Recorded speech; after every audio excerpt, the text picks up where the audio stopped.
Everyone, thank you so much for joining us today and welcome to this, which I think I'm right in saying is the fifth collaborative research seminar between Democracy in Africa and the Institute for Democracy, Citizenship and Public Policy in Africa at the University of Cape Town.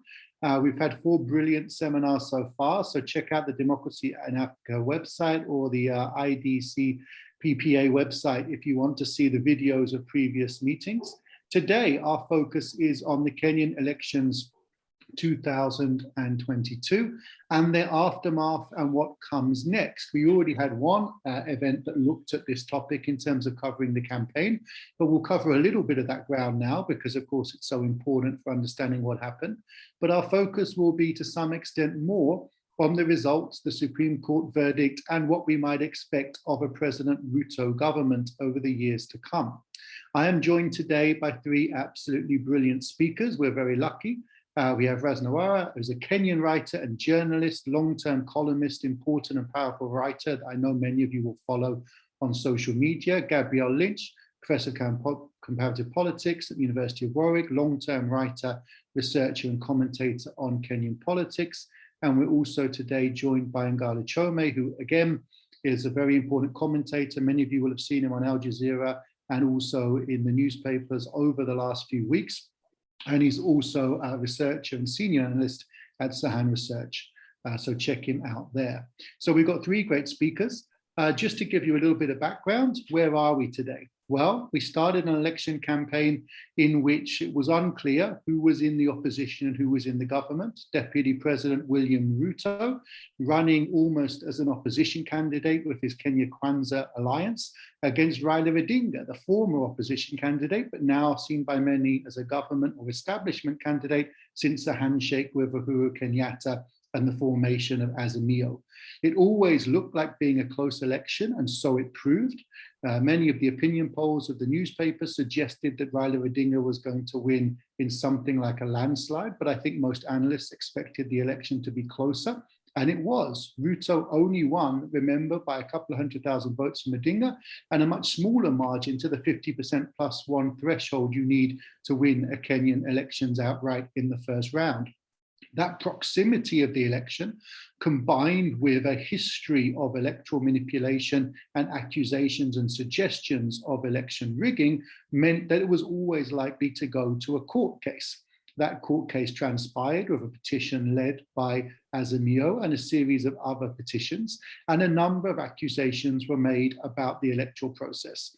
They included that the cancellation of governorship elections in Mombasa and Kakamega undermined Odinga's chances because those are places in which he is the more popular candidate and he would have expected to benefit from higher turnout.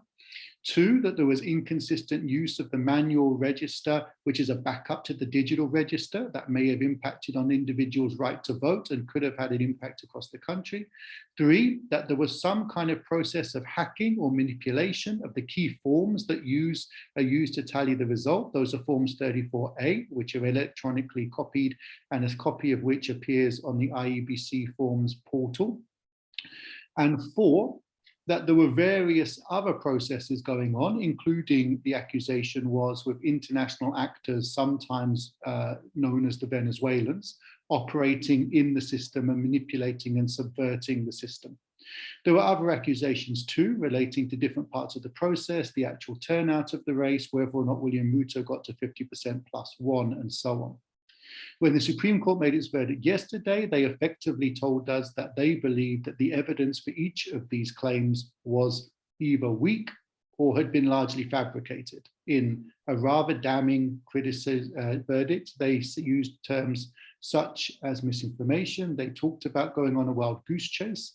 They talked about evidence that could have been fabricated, and they used the word perjury. So this was not, as it were, a decision where the judiciary were using kid gloves. They took their gloves off and they gave a very direct verdict.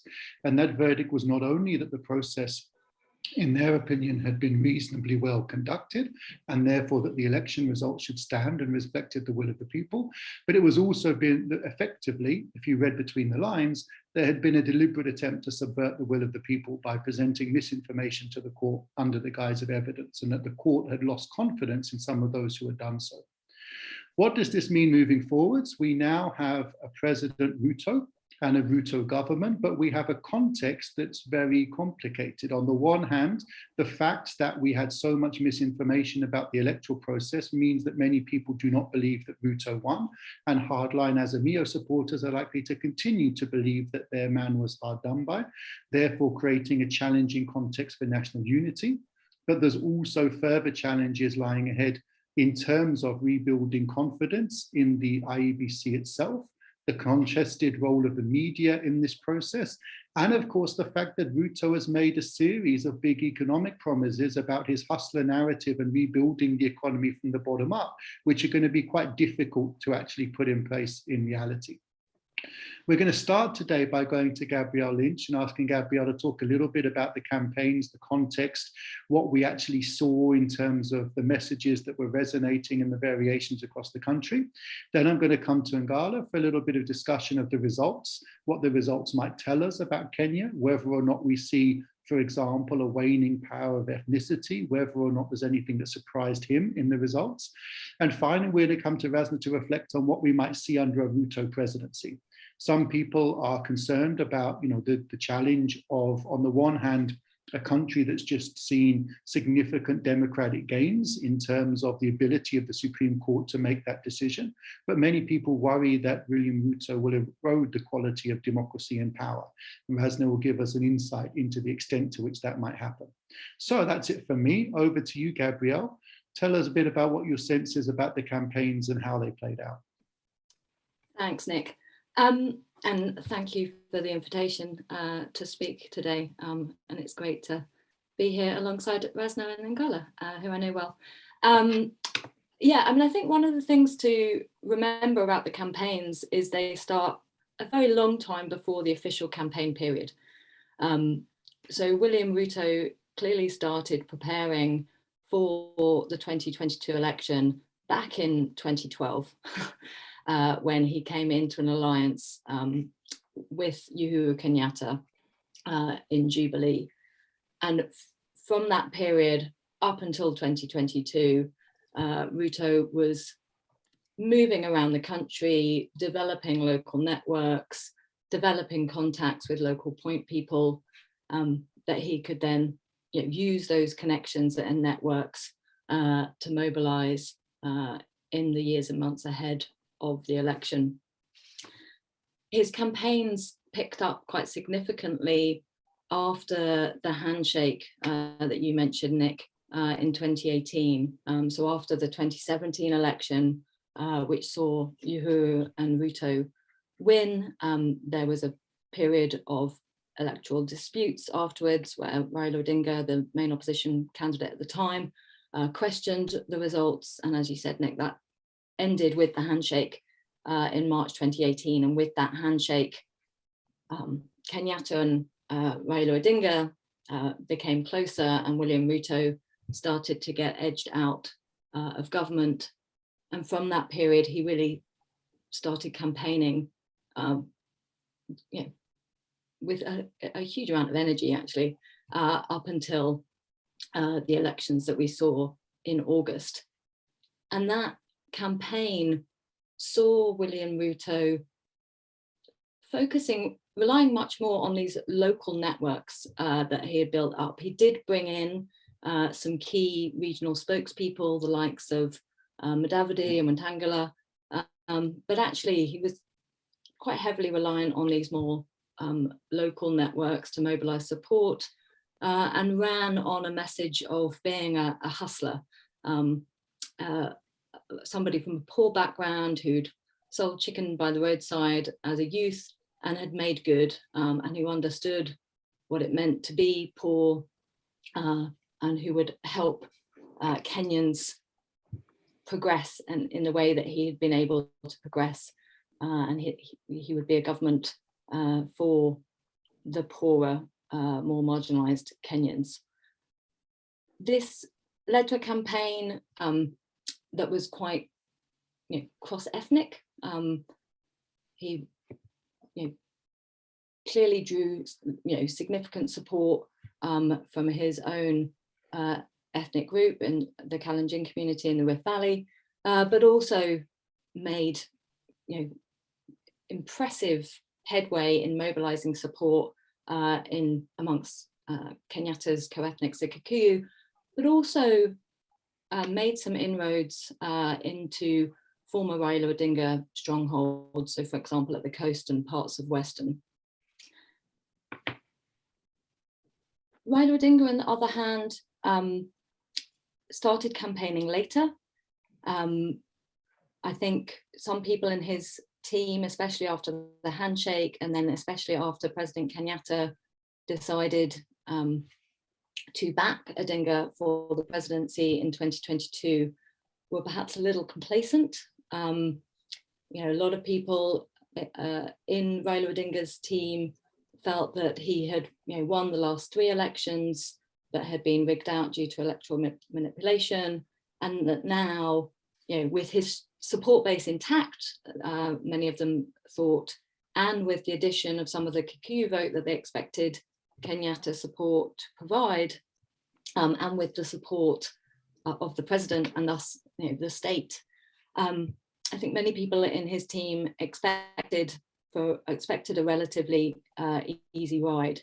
And I think the Odinga campaign picked up during the course of 2022, as the opinion polls showed, at late 2021 and early 2022, how far ahead Ruto was. And we saw, as a result of those campaigns by Odinga, his support building up, and as you approach the election, a very close race between Kenya Kwanza and Azimio, and it seems that perhaps the Azimio campaign was a little bit was too little, too late. Perhaps if they'd started a bit earlier, had been a bit more energetic, had stronger campaign messaging, they would have been able to beat Ruto in the polls. And that's reflected in, as you said, Nick, how close this election came to be.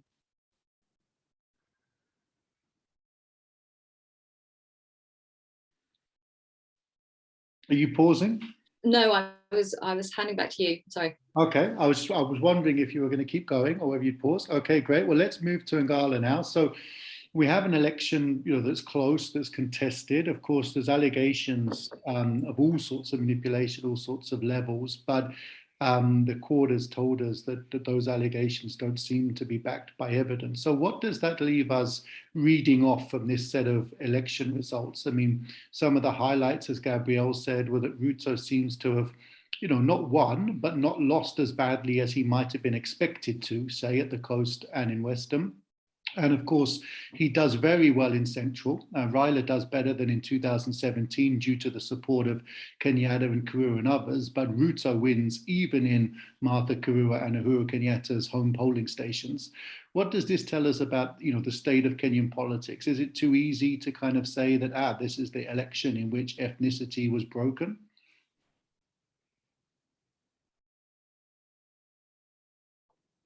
Thank you very much for having me.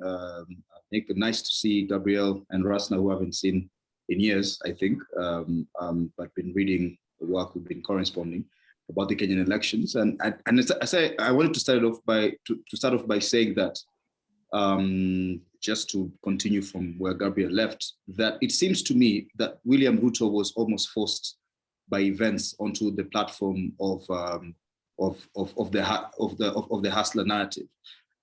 Especially by the handshake.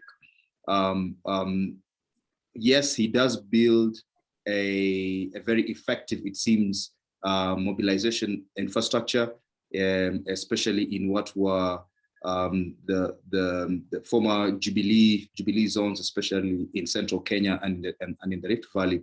But it's not really until 2017, after the handshake and sort of the betrayal that William Ruto faces, not only from a former ally, but this former ally who's the son of the first president of the country, Uhuru Kenyatta, who then, supports Raila Odinga, the son of the first vice president of the country. That event in itself is very influential. in how Ruto then designs his political strategy for the presidency in 2022. It means then in that case that what then is very obvious, not only to himself, but also to the rest of the country, is that the only reason why he might be, that he was being shoved aside was because of his background, given the contrasting background of Raila Odinga and Uhuru Kenyatta.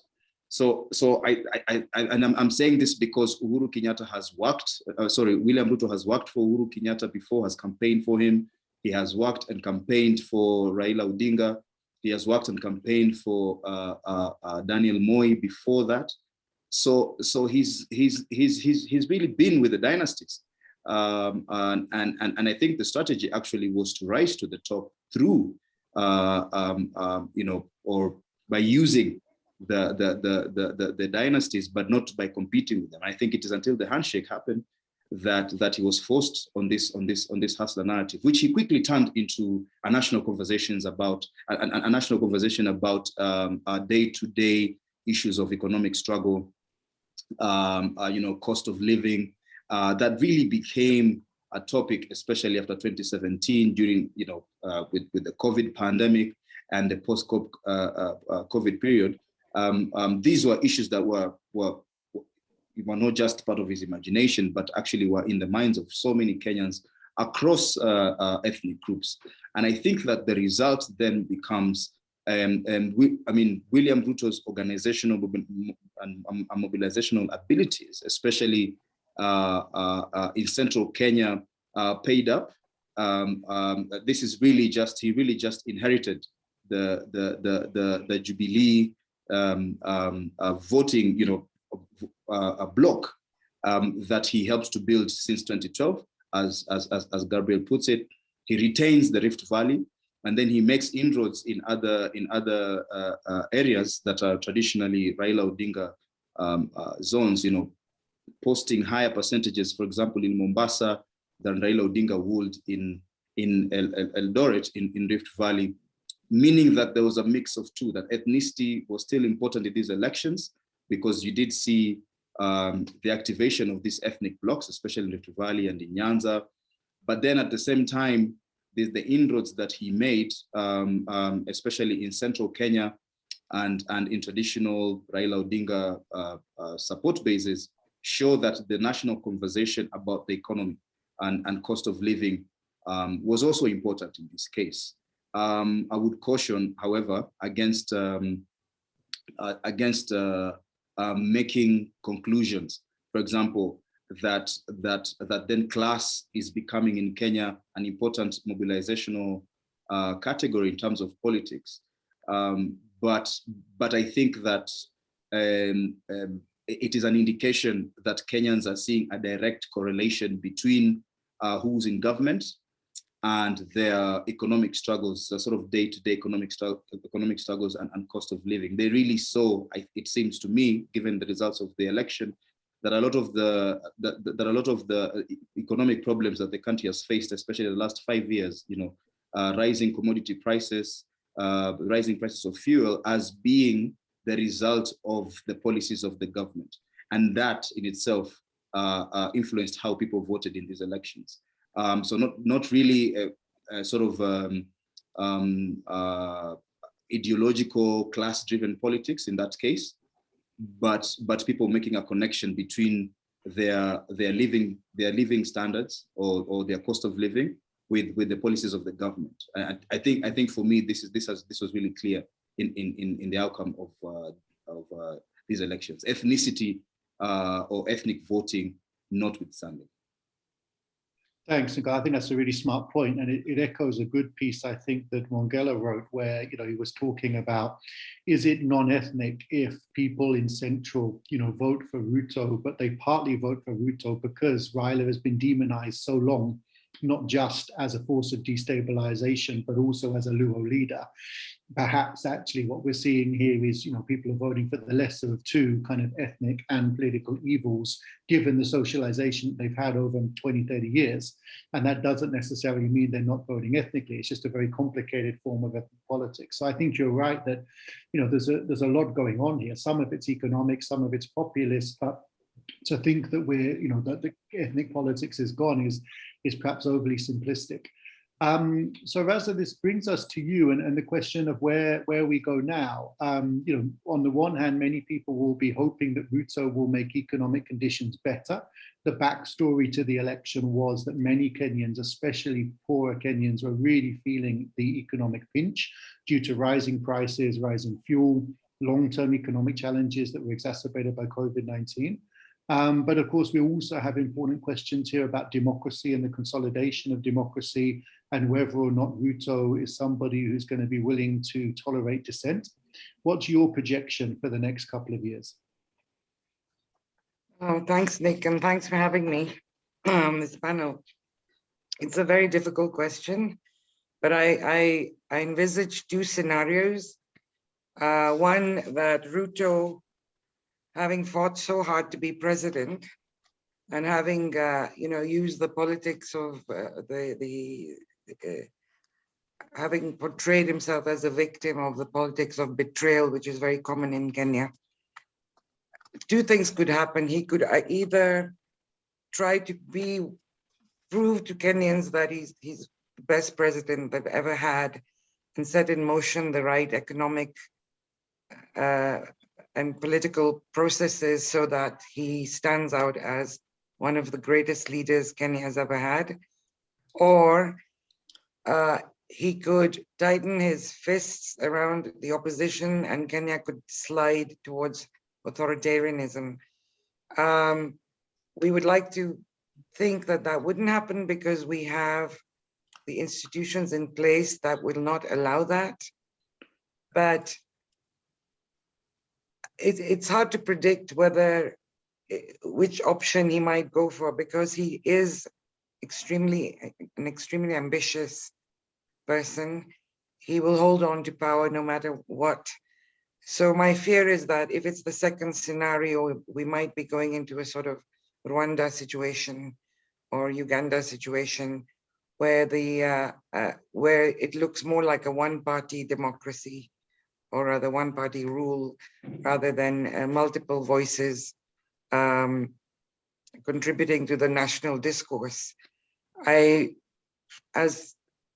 feel that perhaps, going by the past election, the sort of army of trollers and social media warriors that were on either side, both Raila and Ruto, that we might have quite vicious propaganda campaigns even after the elections.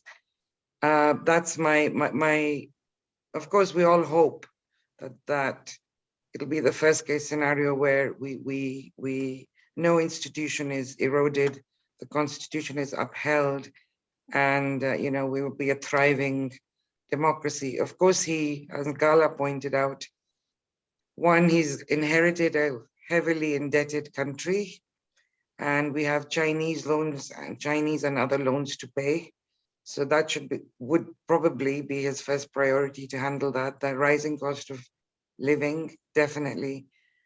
And almost 7 million disgruntled Kenyans who didn't get to elect their leader. So it's going to be a tightrope, I think, for him. If he can, convince Kenyans that he will not be another Moi, then we could move forward with confidence.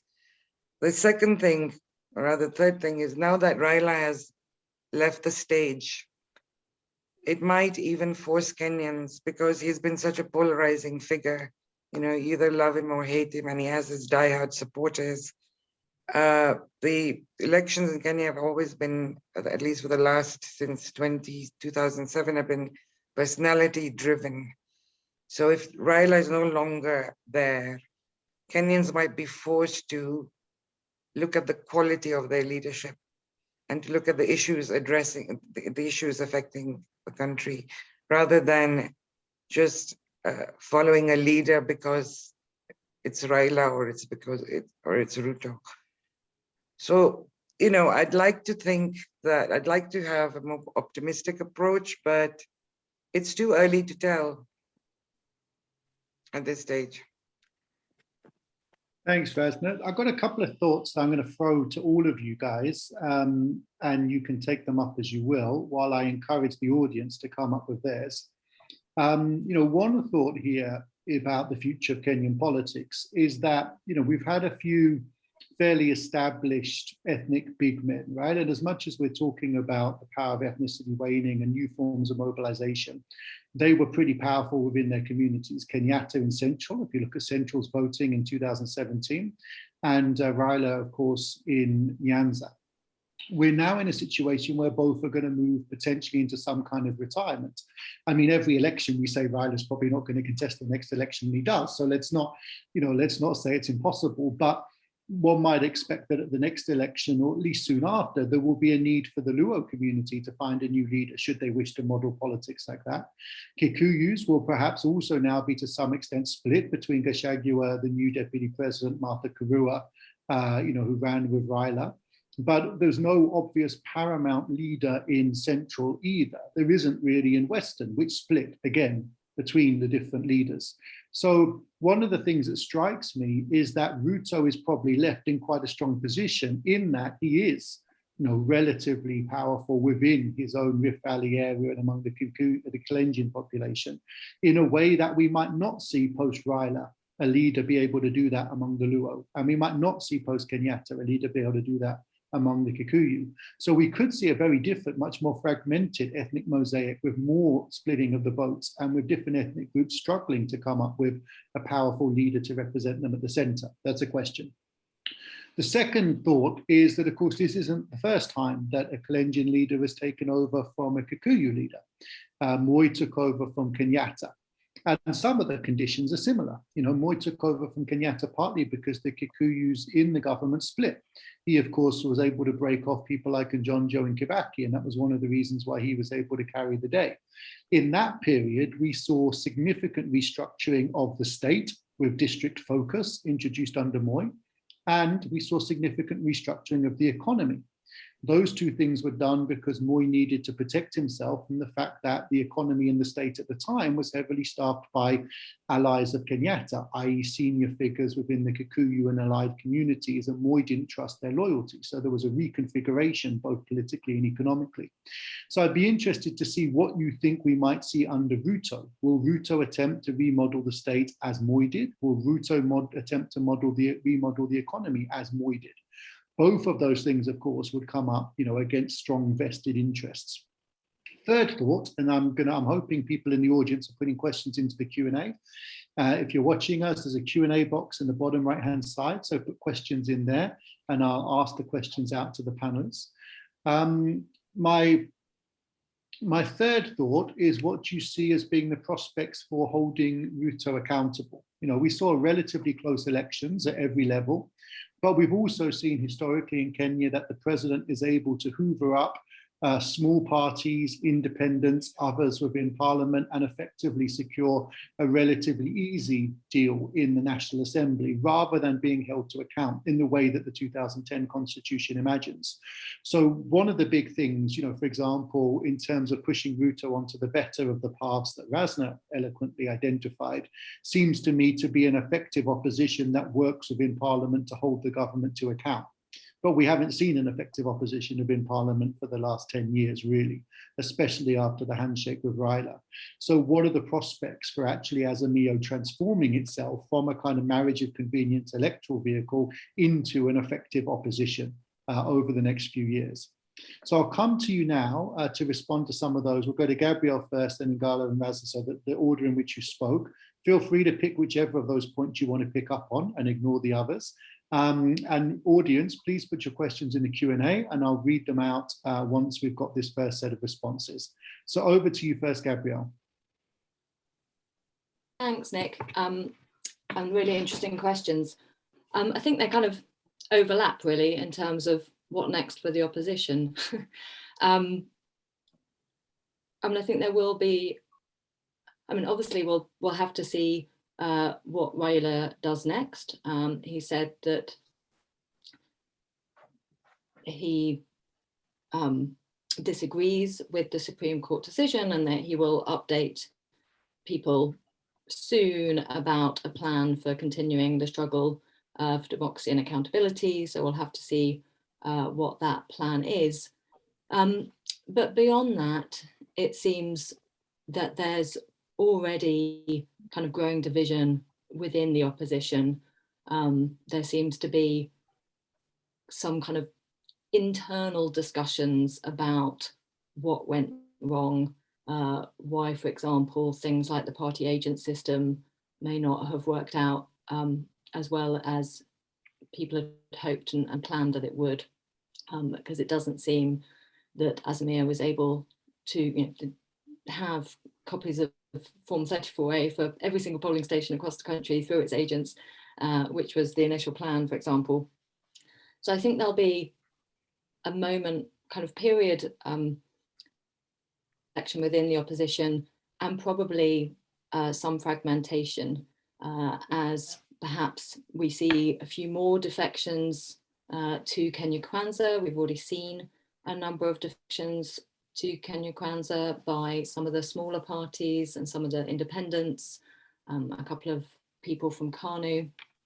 So we'll have to wait to see who else might shift, and whether the likes, for example, of Gideon Moi or others are tempted to move over into Kenya Kwanza.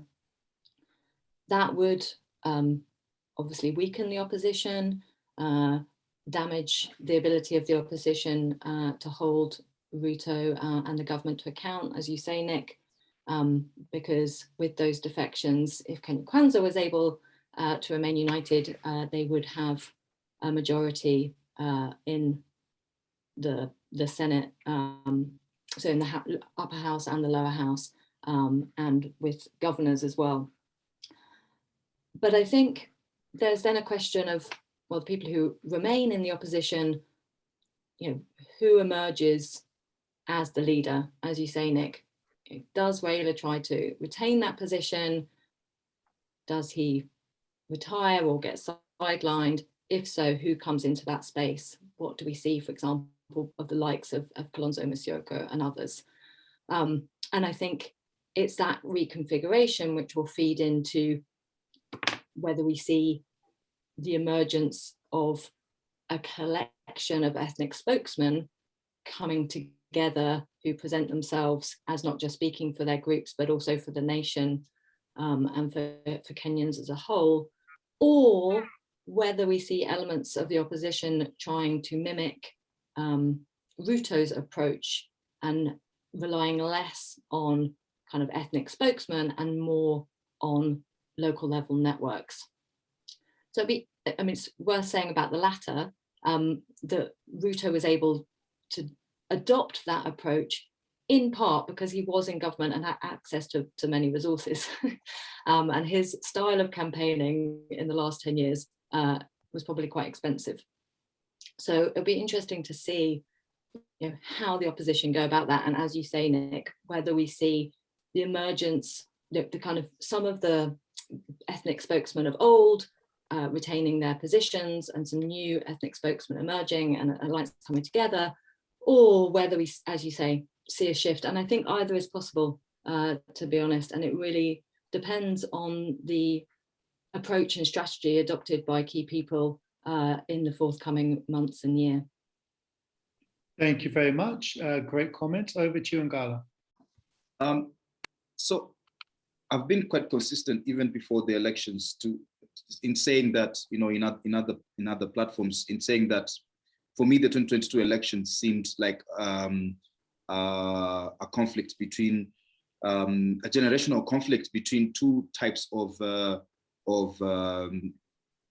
elites produced by Kenya's post-colonial history, right? So, on the other side, Uhuru Kenyatta and Raila Odinga seem to have represented the sort of immediate post-independence elite, or the interest of, or symbolize the sort of the interest and the concerns of that elite, born out of the power transfer from the colonial government in the 1950s and 1960s. Raila Odinga himself and Uhuru Kenyatta himself can directly be traced to that elite, versus a sort of new money,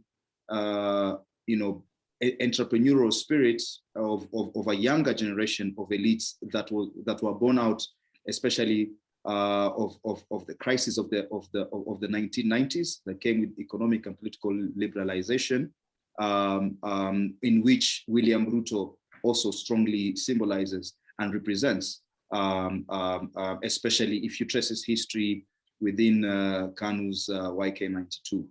So, this Ruto's sort of group is what he creatively framed as the Hustler Nation.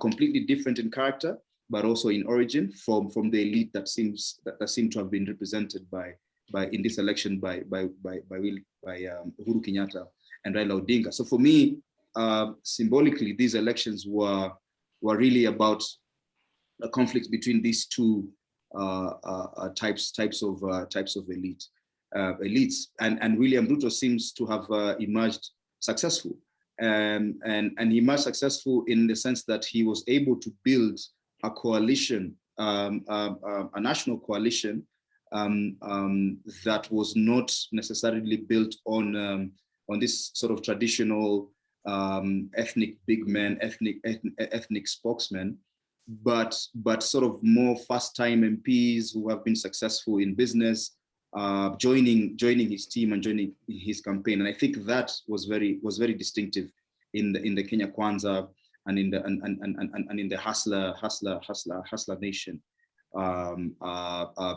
sort of group that coalesced around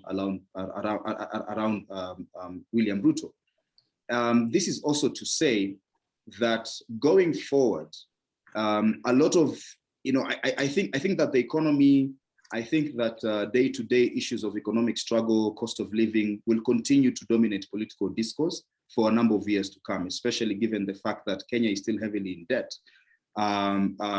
which also means that it will be pretty difficult, I feel, for any government now, William Ruto's administration, to fix these economic issues in ways that will work for the informal sector, small-scale farmers, small, medium, and enterprises, as they had promised. I think there'll be attempts to deliver some of the promises, but I think it will be pretty difficult given the economic position in which Kenya currently finds itself in. So that in itself will translate into continued discussion and discourse and debate about these economic issues, especially at the very local level. These sort of first-time MPs that will seem to have to be dominating government will be grappling with these issues at the very local level, especially at the county level, at the constituency level. A lot of our politics will be dominated by these very local issues of bursary, drilling boreholes, supporting small businesses. I think this will continue to influence our politics at the very local level, and in the national level, continued discussion about what needs to be done to improve the economic situations of the economic situation that many Kenyans are facing. I think this will still continue. Will continue to be a dominant topic in Kenya's political discourse. When it comes to how Ruto plans to organize politics, especially I'm talking about political alignments. I think actually Ruto is a party man. He was socialized politically by Daniel Moi, who was also a party man. I was socialized under KANU, and he's been on record that he won't budge easily into any sort of power sharing arrangements In fact, he's known to have said that this is during the first term of Uhuru Kenyatta's regime. That the NASA or the Code Brigade should actually come together and form a political party, the way they had collapsed so many parties to form the Jubilee Alliance, and him being a very key actor in that process himself. So I think that he will attempt to actually create a disciplined party, brigade, especially the ruling party in parliament, which will in ways affect how the opposition will organize itself and react to a very disciplined party in government. This is something that I think William Ruto himself personally will be invested in building. Thanks so much, Ngala. Great thoughts. Over to you, Ras. Now, we've got a few great questions in the Q&A box, so I'm going to come in with a few questions in a minute. Ras, now over to you first. I'll just be, If you have any more questions, do put them in the Q&A box. I think too much emphasis is put on ethnic politics in Kenya. I think we've moved slightly, maybe not completely, but slightly beyond that.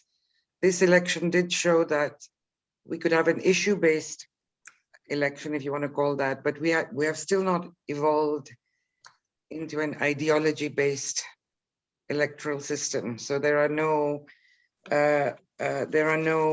no ideology driving either side, because they can easily be co-opted, and which is my fear, is that even though the National Assembly will have a lot of opposition members have been elected, they will slowly be co-opted because Ruto has a huge war chest, and it might start to look like a one-party state at some stage. I hope that doesn't happen. I hope that we will keep a dynamic opposition in place, because that would be really terrible for the country and terrible for our laws even.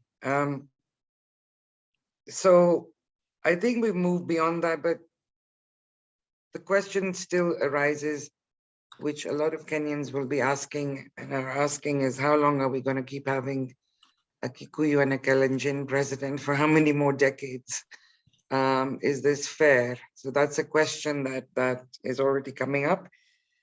But I think beyond the national level, what's happening, and probably that's the greatest thing about the new constitution, is people are not so much concerned about what's happening at the national level. Because of devolution, there's more emphasis on the county level politics and the delivery of services at the county level. So perhaps the contest for president will become less important, because people will be demanding from their local leaders the services and their expectations to be fulfilled at the local level. So in a way, devolution has kind of spread the centers of, or rather demolished the centers of power, and made Kenya more democratic that way. However, it's too hard to tell, and that's my fear, is whether there will be attempts to undermine the constitution itself. And if we reach that stage, then that's a very dangerous moment for Kenya. Thank you very much. Now we have some great questions, so I'm going to go to the questions. What we have, Matthias, we put it in the chat, not the question, but I'm not going to punish you for that, Matthias, so I'm going to read it out anyway. Matthias's question was about what we think is going to happen moving forwards for Parliament. Do the elections change the potential for Parliament to be a meaningful veto player, brackets, in addition to the judiciary? Radha has a great question, which is bottom-up economics possible in a political system that requires huge spending during elections? And she has a very important bracket after the question, which is bracket, infrastructure-led growth allows politicians to raise war chests for future elections. In other words, she's suggesting that the dynamics of elections shape the policy of development by, you basically do the development projects you need to in order to raise the money through rent seeking to run your campaign, and therefore you do big infrastructure projects because they're the ones that allow the rent seeking activity. I think that's what she's getting at. Great question there. There's a comment here, which isn't a question, but it's a good comment. So Kalonzo is the one person who enjoys total ethnic backing. He is the one to be watched if Raila exits the scene. Interesting thought, especially perhaps within the Azimio coalition. Monty here asks, does the strong, direct, clear opinion on the election rendered by the Supreme Court augur positive for institutionalization of independent political institutions in Kenya? Patrick Gathara, hey Patrick, great to have you with us, says, what do you think is the way forward for Kenya's civil society organizations? Has their participation in the Supreme Court petition damaged them, and how would they fare under a Ruto presidency? To Patrick's question about civil society and whether their partisanship damaged them in the elections, I would add the media. You know, the Kenyan media, it seems to me, failed 3 times during this election. They failed perhaps in the opinion polls, which I would be very suspicious of given the result. They failed in terms of actually tallying the results, which they were supposed to tally, but they all mysteriously stopped at the same point, so they didn't tell us who had won the election. And they failed in the post-election period when they repeated many of the claims of misinformation, even though the journalists must have known that some of them were far-fetched and untrue. So there's multiple failures here for the media. And in some ways, this might be controversial, but in some ways I feel the media has failed more than it did in 2017. Because in 2017, there were failures related to vernacular radio around hate speech. There were some failures related to the pulling of punches by the national media.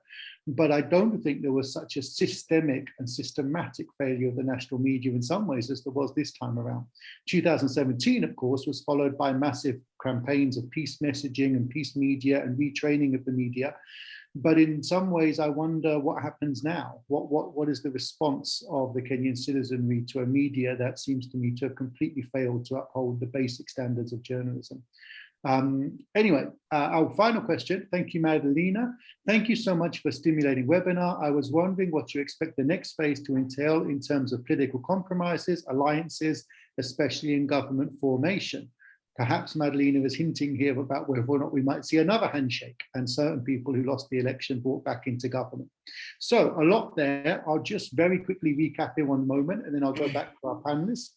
So is Parliament getting stronger, and is it going to be a stronger player in the future? Is bottom-up politics possible in a context of elections where you need to do big infrastructure programs to raise funds to run?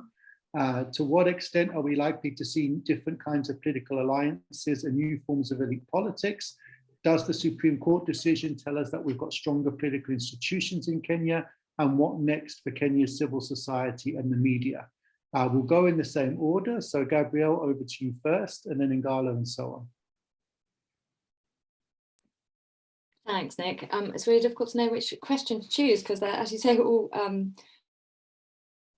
I think on the new alliances, I mean, if there's one consistent feature of Kenyan politics, it's shifting alliances between each election and the formation of new parties and new alliances. And given, you know, the problems that we've seen in Azimio and some of the fallout that we're already seeing, yeah, I imagine some shifting and new alliances is likely. I'll let other speakers pick up on the issue of likelihood of handshake, etc. I mean, in terms of civil society and the media, actually first, Radha's question about bottom up. Yeah, it's an excellent point. And you're right that kind of approach to development spending and government budgeting has been really important in building up campaign war chests. But history has also shown that politicians can be quite innovative in how they build up campaign finances.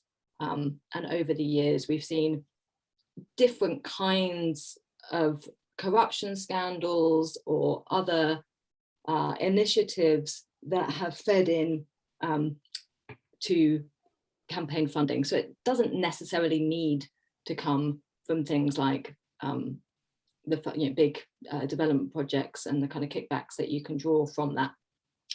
So whilst it's a good way to raise that kind of money, it's not the only way. And I think, yeah, there are many other ways in which that kind of funding could be raised. So I don't think that in and of itself would prevent a shift away from some of the kind of bigger spending on infrastructure to some slightly different spending, although there may be vested interests, other kinds of vested interests that would maintain a focus on that kind of development approach. But I think it's worth also remembering that this isn't just about presidential elections and campaigns, it's about the campaigns at the lower level races. We've seen huge spending, for example, by some of the governor candidates in particular, and they also have their own budgets and ability to do things like build local level roads and other local development projects. So it's quite likely that some of that kind of economic strategy will continue at that local level, even if you see a shift at the presidential level and a more innovative ways of building up war chests for future campaigns. In terms of civil society, I mean, I think it's worth remembering that civil society went into the elections much weakened. I mean, I think, in the last decade or so, there's been far less money for civil society. So, the 2010 constitution was a great thing for Kenya, but not necessarily a great thing for civil society, because with the new constitution, a lot of the donor money that goes to Kenya goes to government institutions and to institutional strengthening, not just to civil society. So you've had, with the new constitution, you've had a shift in donor spending, where more money goes, that money is more evenly split now between civil society and government strengthening of key institutions such as the judiciary, the IEBC, NCIC, and also capacity building at the county level. With economic problems in the West and more right-wing governments, you've also seen decreases in the amount of funding overall. So civil society was weakened by that campaign environment. There were also many divisions within civil society. I think sometimes civil society is kind of boiled down to a few kind of vocal voices who write regular opinion pieces, but obviously civil society is much bigger than that, and is quite divided. So I think civil society went into these elections fairly divided, relatively weak.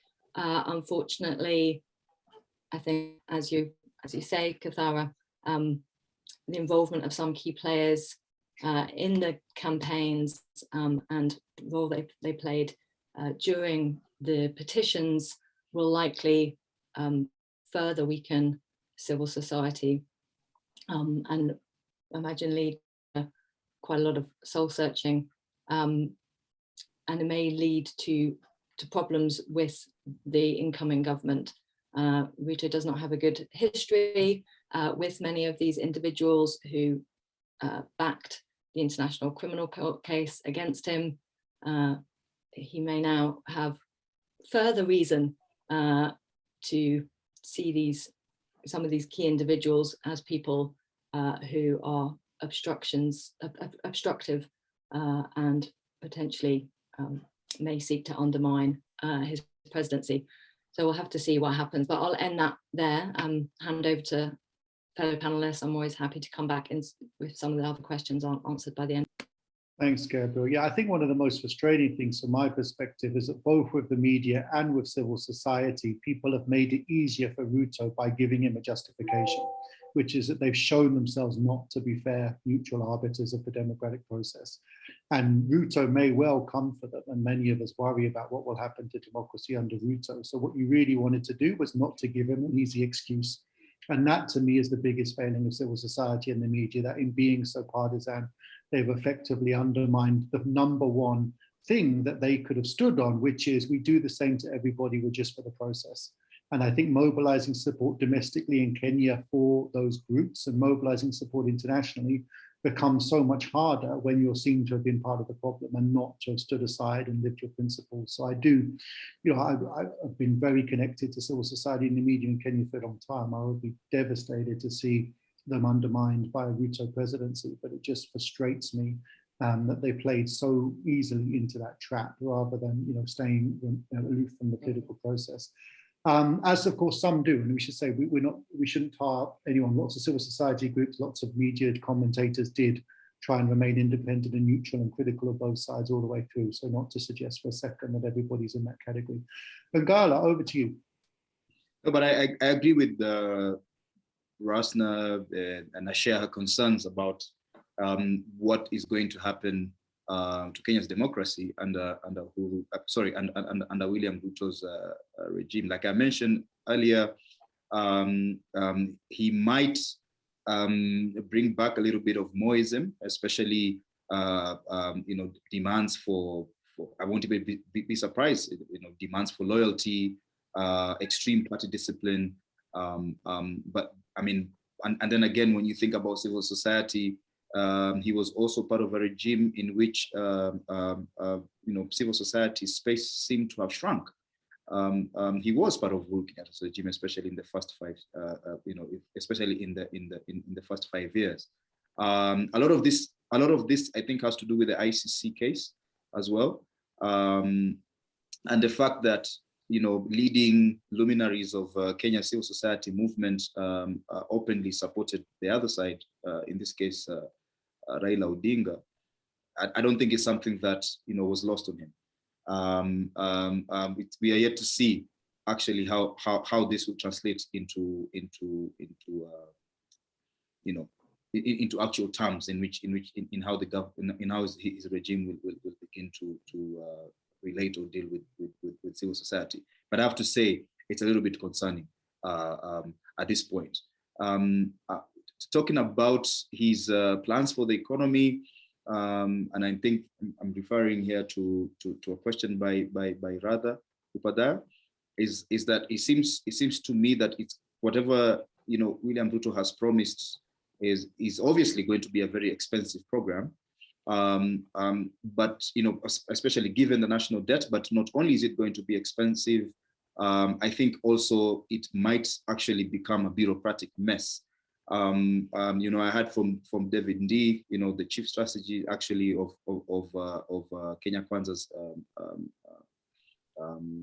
economic plan, is that generally the plan is to distribute small loans to small businesses, to people in the informal sector, to small scale farmers, using the existing infrastructure of banks and especially savings and credit union circles.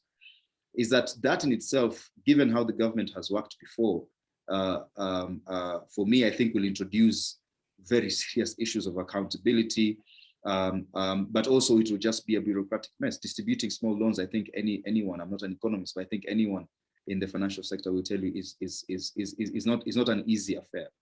Let alone dealing with defaults and things of that nature.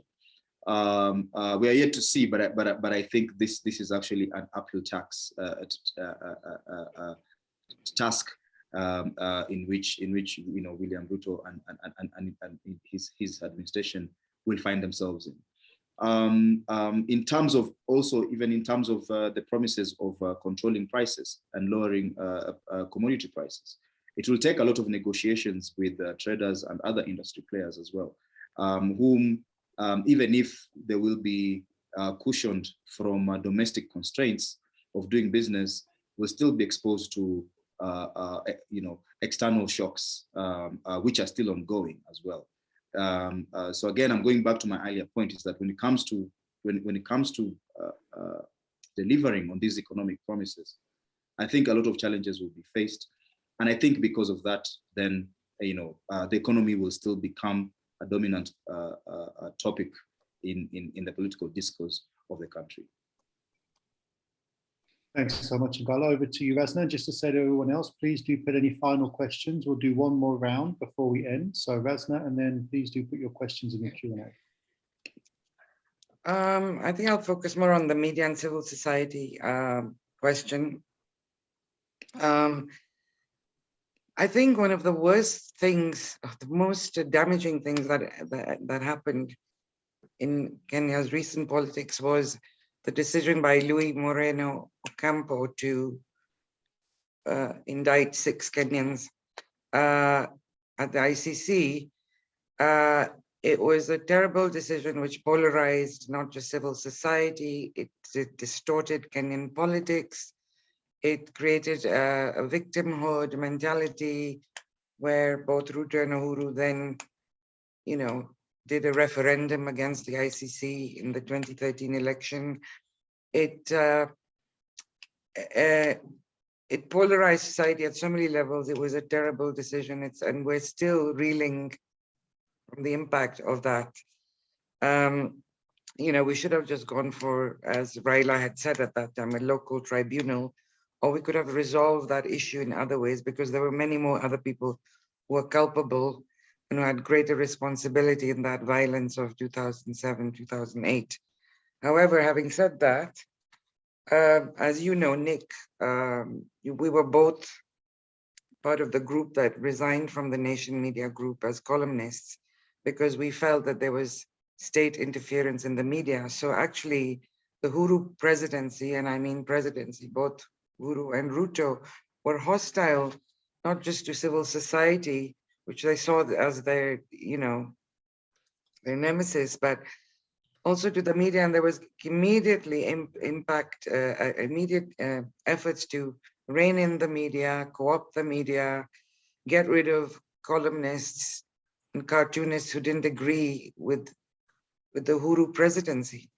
So this has been happening in the last 10 years and has culminated in a situation where we are now, where we have a weak media and a weak civil society. There is not much analysis, and that is why the coverage of this election was so poor and so weak, and so weak also in an analysis of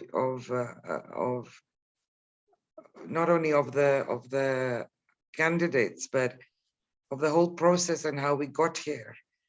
So we're in a situation where the media could be the media did play a role in holding the state to account, but that's gone now, pretty much. So not a good place to be. Civil society, I hope, at least that perceived to be hostile to the Ruto presidency, will not be intimidated or made to suffer in any way. However, if you include the church as civil society, Ruto has been very good in co-opting the church, bringing them to his side. So he has a very supportive Christian or clergy who he immediately understood, and that's something, it's his political acumen, that if he portrays himself as a man of God, he will immediately get a lot of following. And he immediately worked on bringing that part of civil society into the fold. About the economy, I would just say one thing is that even before he assumes office, the IMF and the World Bank are already setting a lot of economic policies for Kenya, which will include increased taxation, and which probably could make life a lot harder for a lot of Kenyans. So I wish David Ndei's team all the success in the economic recovery, but it's a very hostile economic environment, including the debt. Thank you. So one thought for me on the ICC, because we haven't talked about violence, and of course it's great. Why should we have an event on Kenya where we have to talk about violence? But we had a process that was contested, rejected, gone to the courts, and relatively low levels of disruption. And I wonder whether or not, although I agree with some of your points about the ICC, I wonder whether or not the ICC helped in that respect. that the idea that someone was watching and the idea that high levels of political violence could get you in that kind of trouble kind of helps to take that kind of violence out. Because it seems to me that, you know, we saw probably, I guess, Gabriella and others can correct me if I'm wrong, we probably saw one of the least violent Kenyan elections of all time. People forget that there were deaths in 2002. They forget there were considerable deaths in 2013. It could have been one of the most peaceful elections we've seen, in an election in which, you know, Ruto was going up against Kenyatta. No one, I think, would have predicted that back in 2007, when a lot of people were talking about fears of civil war, of ethnic cleansing, of ethnic violence. To have an election between those figures that was so close, and actually to get out of it with relative stability, suggests to me that maybe the ICC process, along with other things like the NCIC and others, have actually really helped. And I certainly think we see political leaders taking a very different position to political violence, maybe a more subtle position. They do it in the shadows, but certainly they're much more careful to avoid being seen to be associated with violence. And it's interesting to me, for example, you know, one of the things we saw in this campaign is Azimio leaders consistently kind of going towards the idea of mass protests and then pulling back at the last minute. And I think that that's partly a sign that the country is in a very different political space. But let's go to the final couple of questions on our board. So one anonymous attendee has said, you know, what next for gender parity? Will we finally get any action on the gender rule? I'm slightly skeptical about that one myself, but anybody who has something more optimistic to say about gender parity, of course, for those who don't know, the Kenyan Constitution has a clause, but that clause was set into abeyance by a decision, controversial decision of the Supreme Court some time ago. And finally, a question from Herb, who says, in my view, any worry about a dying opposition under the Ruto administration is unfounded at this stage. In fact, one of the critics of the Kenyan elections made to the handshake between Uhuru and Raila is that it killed the opposition in parliament, hence a difficulty for Raila to disentangle himself from Uhuru's poor achievement, above all on the economy. I think Ruto has learned from that, and that's the reason he's insisting on not being willing to follow the handshake strategy. And Ruto, of course, for those who don't know, has stated on a number of occasions that whatever happened, he would not bring people into government who had lost elections on the basis of the handshake, although as we know, what people say and what they do is not always the same thing. So coming back to the panel for the final round, we've got a question there about gender. We've got a question there about the opposition under Ruto. We've also got a great question from Saskia. Thank you for the interesting reflections. What do you see as the most interesting trends emerging for the election at the sub-national level, so governor or MCA? And of course, it's worth saying for those who don't follow the elections closely that Kenyans vote in 6 elections on the same day. And one of the things that I think we probably saw in this election, but I'll leave it to maybe Gabriel and Ngala to reflect on, is less, as it were, 6-piece suite voting. So less people voting the same party or the same alliance for all of the positions, more people being willing to deviate and vote on the basis of, you know, individual merit, as they would call it in Uganda. We perhaps saw that.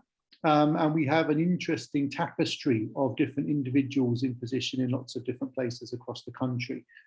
So yes, and also survey evidence that tells us that actually some of the elections like the MCA election are rated as more important than more national elections like the senator election. So again, I think this comes back to what Ngala was saying about the significance of some of these positions. Okay, so MCAs, gender parity, opposition under Ruto, perhaps reflections on violence and the ability of the country to move through this electoral controversy in a relatively peaceful way. Over to you, Gabrielle. Thanks, a lot there. I think also there was an earlier question, I don't think anyone answered about the institutions.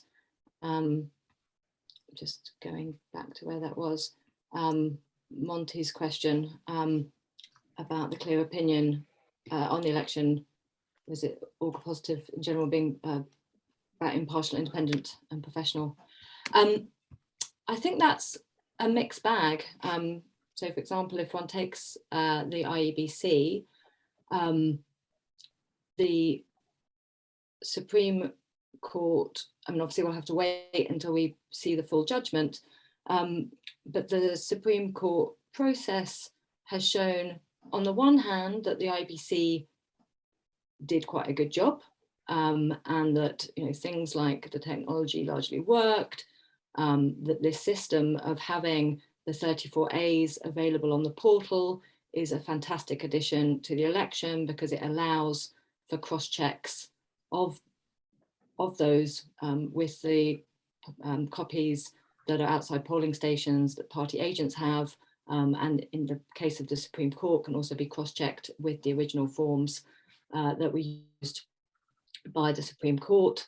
So there's some great developments there. It's, if the claims by some of the commissioners are true, key people in the commission also stood up to great pressure upon them to not interfere with the process and to let the numbers speak for themselves. So these things show quite a strong institution. At the same time, the fact that so many people in the country will believe that this was another stolen election that was stolen from Raila Odinga will obviously undermine the credibility of the institution. At the same time, as there clearly were problems, and again, the Supreme Court made reference to these and made a point of stating how there were serious problems within the IBC, and it was in need of far-reaching reforms, and noted that in its longer judgment, it would give recommendations about the kind of reforms that are needed. And there's clearly great disunity within the commission. So it's, I think, a little bit of a mixed bag in terms of the state of that institution where we stand at the moment. In terms of the other questions, subnational races, interesting things actually is how smaller parties and independent candidates didn't do as well as one might have expected, and how key political parties did quite well. I mean, this is particularly obvious in Nyanza and the Rift Valley, where ODM and UDA, swept the board in most of the races, including in areas where there were really strong independent candidates or candidates from smaller parties. There were a number of places where people thought that the independent candidates or candidates from smaller parties might win in the MCA up to the governor race, and actually, especially in those strongholds, that didn't happen. In very few cases it happened, and actually the call for six-piece voting by William Ruto and Raila Odinga does seem to have had some impact, and the campaigning on the ground that in Nyanza that Raila was going to win, and in the Rift Valley that Ruto was going to win, and that they needed their people and their numbers so that they would be able to see through their manifestos, but also have a strong presence given the dynamics of different parties within the alliances. Seems to have worked. Nick, in terms of your question about violence, I mean, yes, I think that the ICC, I mean, I agree with many of the points made by Rasna, but I think on the other side of the coin, it has made people more cautious, but I think it's just one factor amongst many. I think there's many other things that have changed. I mean, obviously this election was very different to 2007. 2007 looked very clearly problematic, and people did not have sufficient confidence in key institutions to go to those institutions, and instead went to the streets. Now in a situation where people have much more confidence in the key institutions. Clearly that was also the case in 2017 when people went to the courts, but we still saw violence. So I think another shift in this election is the extent to which both alliances were seeking support across the country, which led to campaign messaging that was not very ethnic in tone or content. And there was actually quite a lot of policing and controlling, for example, of commentary on social media, given that people knew that comments that might be appealing in one area, if they were seen by people in another area, might damage a candidate and an alliance's chances. So I think that need to kind of mobilize support wherever across the country had a very positive impact on campaigning messaging, both off and online. Another factor, I think, is that, and this is shown in the relatively low turnout, that many Kenyans were incredibly skeptical about politicians as a class, not particularly excited about either of the front runners. I think facing a very difficult economic situation, most people, want to get back to work, finding this kind of the elongated elections and the uncertainty and the kind of economic slowdown that goes with that very difficult. And actually, many people with whom I've spoken, even if those who support Raila, even those who believe, firmly believe the allegations brought by Azimio, just want to get back to work and be able to feed their families, provide for their families, and just are struggling a lot economically. So I think, and I could go on, but I think there's a whole array of factors beyond this, where the ICC and its legacy is just one of them, and probably a relatively minor one. But I'll pass over to my fellow panelists. Over to you, Ngala. I agree to an extent, but I think a lot of those other processes happened partly because of the ICC. I think if you think about a lot of those processes and where the money came from, a lot of it came internationally, and that was partly related to the ICC. So I think I wouldn't say it was irrelevant. I think there's been quite a big legacy of it on how people think about politics and the willingness of elites to commit violence. Ngala, over to you. No, I think just to add on to what Gabriel said, I think it's this question about violence. I personally got a bit, almost a bit annoyed by the, constant warnings that there'll be eruption of violence and that people should stay home. I didn't at all believe that was going to be the case. It is a show of some measure of institutional development since 2007. We've had a new constitution that seems to be seriously altering the political landscape, not only in terms of political alignments in the country, but also how people are choosing to engage with these institutions, right? So there seems to be much more trust, for example, in the judiciary, and the possibility that whoever would have lost these elections would go to court rather than the streets was very high, especially given, for example, what happened in 2017, but also what happened with the BBI case, for example. But also the economic or the state of the economy and the cost of living that most Kenyans are facing as well. Again, one of the most peaceful elections, but also one with the lowest voter turnout, high levels of apathy, high levels of skepticism about politicians. The ICC case and whatever happened with that notwithstanding. And I think that the other thing to consider as well, which may have explained the low levels of violence, is that there was no open ethnic mobilization, as you saw in other elections, especially in 2007.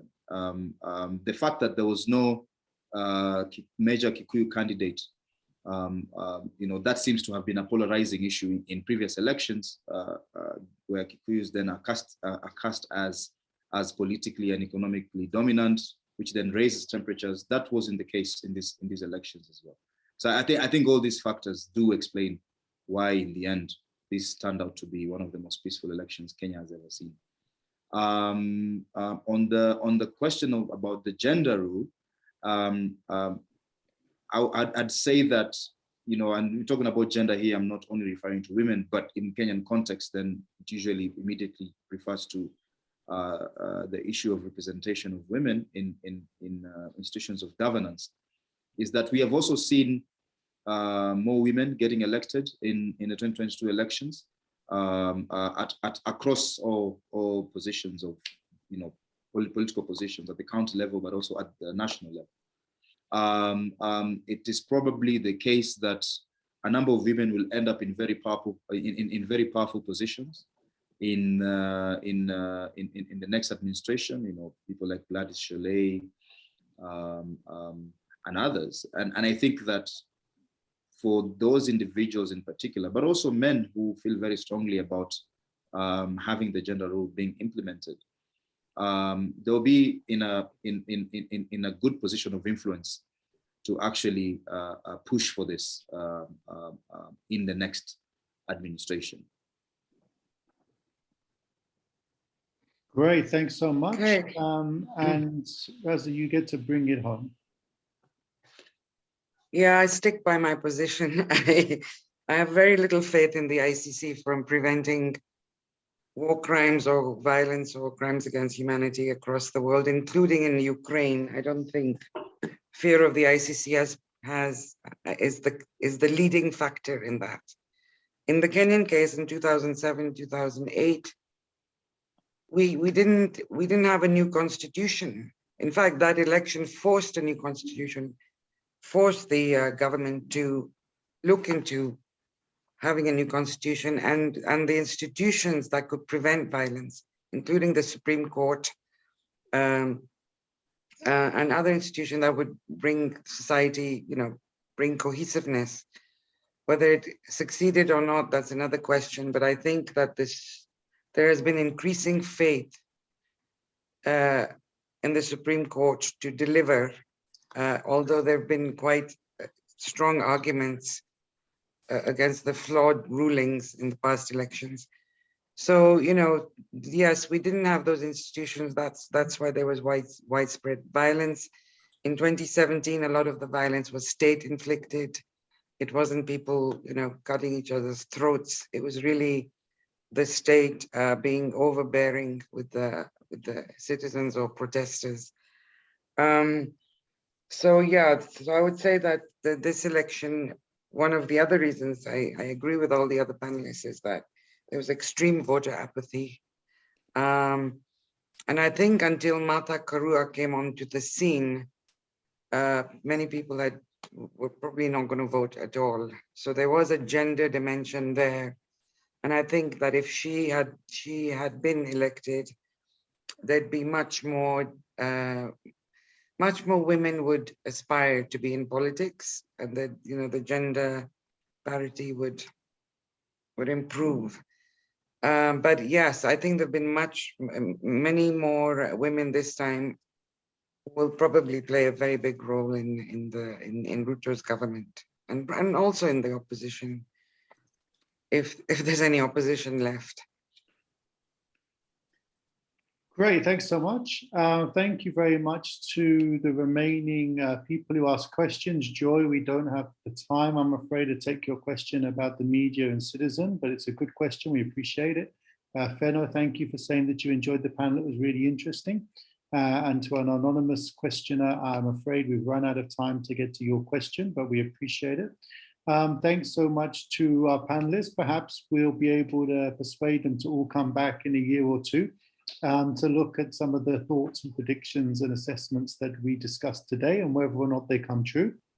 I think it's certainly going to be an interesting period of political and economic reconstruction. And the question of how the opposition, forms itself and whether or not they're able to do so effectively will be critical for many of the things that we've talked about today. Thanks to our brilliant guests, to Gabrielle, Razna and Ngala. And again, we will have another seminar probably, around this time next month. Again, you will be able to watch the recording of this on the Democracy in Africa website and the IDC PPA website. So please tune in for that. And thanks so much to Matthias and Seshua and everybody else at UCT who does so much to make this webinar series such a great success. It's a real pleasure. Thanks everyone, take care and have a good night. Bye.